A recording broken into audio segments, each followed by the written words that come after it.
আসসালামু আলাইকুম, সবাই কেমন আছেন? আলহামদুলিল্লাহ, আমরা তো ভালোই আছি। সবাইকে ঈদ মোবারক। ঈদের শুভেচ্ছা জানিয়ে আমি আমার আজকের ভিডিওটা শুরু করছি। এই ভিডিওটা করা আমার ঈদের দিন সকালবেলা থেকে, কিন্তু ভিডিওটা আপলোড দিতে আমি একটু দেরি করে ফেলেছি। সংসারের অনেক কাজ থাকে, তার ফাঁকে আপনাদের সাথে একটু একটু ভিডিও শেয়ার করা একটু কষ্টদায়ক হলেও অনেক বেশি ভালো লাগে যখন আপনারা অনেক সুন্দর সুন্দর কমেন্ট করেন। আর আমার এই ভালোবাসার মানুষদের জন্যই শত কষ্টের মাঝেও আমি চেষ্টা করি একটু ভিডিও করে তাদের সাথে শেয়ার করতে। ঈদের নামাজের জামাত আমাদের এখানে সকাল 6:30টায় ছিল, এই জন্য সকালবেলা একটু তাড়াহুড়া হয়েছে, অনেক ভোরে ঘুম থেকে উঠতে হয়েছে। তো আমার দুই ছেলেকে ঘুম থেকে উঠাতে উঠাতে প্রায় 6টা বেজে গেছে। তো অনেক কষ্টে তাদেরকে ঘুম থেকে উঠিয়ে তারপরে গোসল করিয়ে দিয়েছি।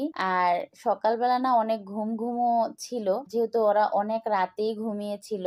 আর আমারও ভালো লাগতেছিল না, আমি ঘুমিয়েছিলাম রাত 2টায়। তো একদম সকাল 5টা বাজে ঘুম থেকে উঠেছি। তো তাড়াতাড়ি করে আমি নাস্তা বানিয়ে ফেলেছি, আর এই তো ওদের দুজনকে রেডি করে দিয়েছি। ওরা এখন এই তো সেমাই খেয়ে তারপরে ঈদের নামাজে যাবে। তো নামাজে চলে গেল, এখন আমি রান্নাঘরে চলে আসলাম, এক এক করে রান্নাগুলো করে নিব। এই তো আমি এখন মাংসটা বসিয়ে দিচ্ছি। এই মাংসটা কালকে কিনে নিয়ে আসছে। এই বছর আমাদের গ্রামের বাড়িতেও যাওয়া হয়নি, কোরবানিও দেওয়া হয়নি, একটু সমস্যার কারণে। আল্লাহ যা করে ভালোর জন্যই করে, হয়তোবা সামনের বছর আরো ভালো কিছু হবে, এই জন্যই এই বছর দিতে পারিনি। অনেক বেশি মন খারাপ হচ্ছিল আপনাদের ভাইয়ারও, কিছুই করার নেই। আর গরুর মাংসটা আমি সবসময় হাতে মাখিয়ে রান্না করি, আজকেও ওইভাবে রান্না করতেছি। ভেবেছিলাম আজকে কালো ভুনা করব, কিন্তু হলুদের গুঁড়াটা একটু বেশি দিয়ে ফেলেছি, এজন্য আর কালো ভুনাটা হয়নি। আর ওই যে মন খারাপ থাকলে যা হয় আর কি। এইদিকে অনেক বেশি গরম লাগতেছিল,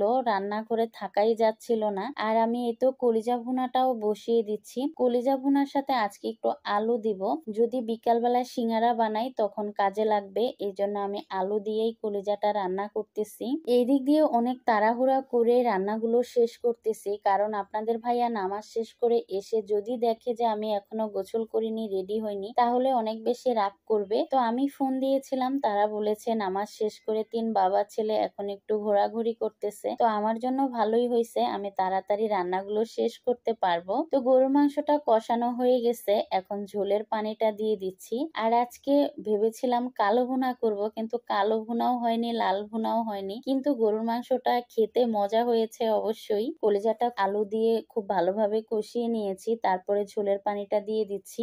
রান্নাগুলো সব এক এক করে শেষ করে নিয়েছি, তারপরে গোসল করতে চলে আসলাম। আর এই তো আমার ঈদের জামাটা নামিয়ে ফেলেছি, এই জামাটা পরলাম আজকে, এটাই ছিল আমার ঈদের জামা। ঈদের জামা পরে রেডি হওয়ার পরপরই আপনাদের ভাইয়া চলে এসেছে, আর এখন হচ্ছে সালামি নেওয়ার পালা। দুই ছেলেকে তো সালামি দিয়ে দিয়েছে, এখন আমি সালামি নিব। প্রত্যেক বছরই আপনাদের ভাইয়া সামান্য ফুল দিয়েই আর সালামি দেয় না, এই বছর জোর করেছি যে এইবার সালামি দিতেই হবে, আর চলবে না ফুল দেওয়া। এই বছরও সে আমাকে ফুল দিয়েছে, কিন্তু আমি কিছুতেই মানিনি। তারপরে এই তো সালামি শেষমেশ আদায় করে ছাড়লাম। তো বেশ অনেক টাকাই পেয়েছি সালামি। গ্রামে যেতে পারিনি, দুই ছেলেরও অনেক বেশি মন খারাপ, যেহেতু স্কুল মাদ্রাসা বন্ধ দিয়ে দিয়েছে। তো ওদেরকে নিয়ে ভেবেছি ঈদের 2 দিন পরে আমার বোনের বাড়িতে যাব। তো আজকের ভিডিওটা আমি এখানেই শেষ করছি। এতক্ষণ ধৈর্য ধরে ভিডিওটা দেখার জন্য ধন্যবাদ সবাইকে। আসসালামু আলাইকুম, আল্লাহ হাফিজ।